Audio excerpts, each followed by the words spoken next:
नमस्कार, बहुत स्वागत है आपका।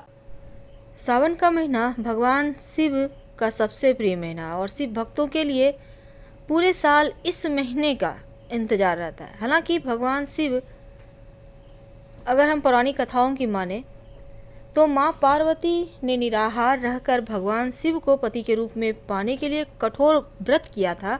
और एक ये भी वजह है कि भगवान शिव को सावन का महीना बहुत प्रिय है। सनातन धर्म के जो अनुयायी हैं भगवान शिव के मंदिरों में जल अर्पित करते हैं। सावन में पड़ने वाले सोमवार के दिन अगर रुद्राभिषेक किया जाए तो विशेष फलों की प्राप्ति होती है।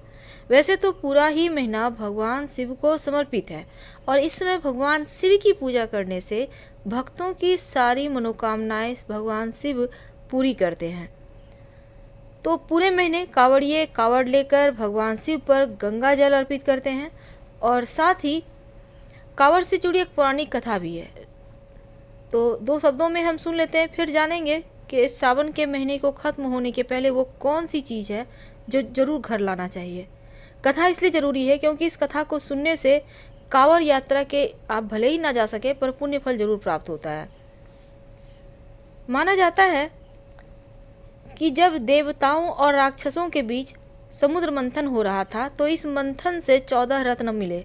इन्हीं रत्नों में एक था हलाहल विष। कहा जाता है यह विष इतना जहरीला था कि इससे पूरी सृष्टि को खतरा था। ऐसे में सृष्टि को विष के प्रकोप से बचाने के लिए भगवान शिव ने इस विष को पी लिया, लेकिन उन्होंने इस विष को अपने गले से नीचे उतरने नहीं दिया। विष इतना जहरीला था कि भगवान शिव का कंठ ही नीला पड़ गया और इसी वजह से भगवान शिव का एक नाम नीलकंठ भी पड़ गया।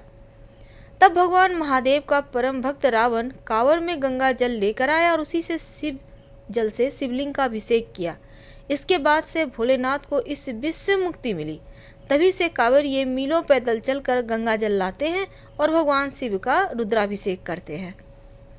तो श्रावण के महीने में पूजा करने का भी अपना महत्व है, क्योंकि इस दिन अगर आप सफ़ेद रंग के वस्त्र धारण करें या फिर गेरुआ रंग के वस्त्र धारण कर भगवान शिव को जल, दूध, दही, शहद, गंगा जल से स्नान करवाएं और स्नान करवाते वक्त मन में ओम नमः शिवाय या नमः शिवाय का जप करें।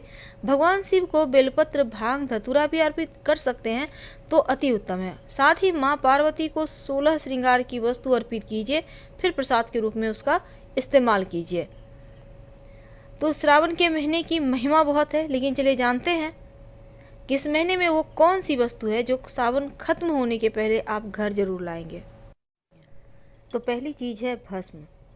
शास्त्रों की अगर हम माने तो जहाँ अन्य देवी देवताओं को सुंदर वस्त्र, आभूषण उनको प्रिय होते हैं, लेकिन भगवान शिव का गहना थोड़ा अलग है, क्योंकि उनको भस्म बहुत प्रिय है और वह शरीर पर लगाए भी रहते हैं। तो सावन माह में अगर आप भी भस्म घर लेकर आते हैं और शिवलिंग पर भस्म लगाते हैं तो शिव जी शीघ्र प्रसन्न होते हैं, आपका घर अन्न धन से भर देते हैं। दूसरा है चांदी या तांबे का त्रिशूल। आप एक छोटा सा चांदी या तांबे का त्रिशूल मार्केट में मिलता है, आप खरीद कर ले आइए। भगवान शिव का अस्त्र भी है और ले जाकर शिवलिंग पर अर्पित कर दें पास के किसी भी मंदिर में। अगर यह प्रयोग आप सोमवार को करें तो ज़्यादा अच्छा रहेगा। अब वहाँ पर जाकर अर्पित करने के बाद पूजा अर्चना कर लें, फिर इस त्रिशूल को उठाकर घर ले आए। घर लाकर अपने घर के मुख्य दरवाजे के ऊपर इस त्रिशूल को स्थापित कर दें। ऐसा लगवा दें कि आते जाते लोगों का नज़र पड़े। माना जाता है कि भगवान शिव का ये त्रिशूल जहाँ होता है नकारात्मक ऊर्जा आ ही नहीं सकता। और अगर आप चांदी का त्रिशूल या तांबे का त्रिशूल लाकर मंदिर में रखते हैं और वहाँ से लाकर घर के मुख्य दरवाजे के ऊपर बाहर की तरफ से लगा देते हैं तो सर्वोत्तम होगा। जो तंत्र मंत्र क्रिया बाधा है या लोगों की बुरी दृष्टि है वो बाहर ही रह जाएगी, आपके घर में नहीं आएगी। चांदी का बिल्वपत्र। देखिए, बिल्वपत्र शिव जी को बहुत प्रिय है और रोज़ रोज़ हो सकता है आपको बिल्वपत्र ना मिले। तो ऐसे में चूँकि बिल्वपत्र के बिना शिव जी की पूजा अधूरी है, तो श्रावण के महीने में आप चांदी का बिल्वपत्र जरूर ले आइए और लाकर भगवान शिव को अर्पित कर सकते हैं। आप अपने घर के मंदिर में रखें चांदी का बिल्वपत्र, तो जीवन की समस्त समस्याएं दूर होती है, आर्थिक स्थिति मजबूत होती है। ये बिल्वपत्र आप रोज़ शिव जी को चढ़ा सकते हैं, अच्छा हो। नाग नागिन का जोड़ा अगर काल सर्प दोष हो आपकी कुंडली में या विष योग हो तो चांदी का, पीतल का या तांबा का नाग नागिन का जोड़ा मार्केट में मिल जाएगा। उसको आप ले आए, लाकर शिव जी के मंदिर में जाकर शिवलिंग के ऊपर इसको अर्पित कर दें, क्योंकि शिव जी का वाहन या आभूषण है नाग। तो ऐसे में आप अर्पित करने के बाद इसको बहते हुए जल में प्रवाहित कर दें और बिना पीछे मुड़े घर आ जाए। ऐसा करने से आपकी कुंडली का काल सर्प दोष खत्म हो जाता है और साथ ही विष योग भी समाप्त हो जाता है। रुद्राक्ष, हिंदू धर्म मान्यताओं की अगर हम माने तो भगवान शिव के आंसू जहाँ गिरे वहाँ रुद्राक्ष पैदा हुआ।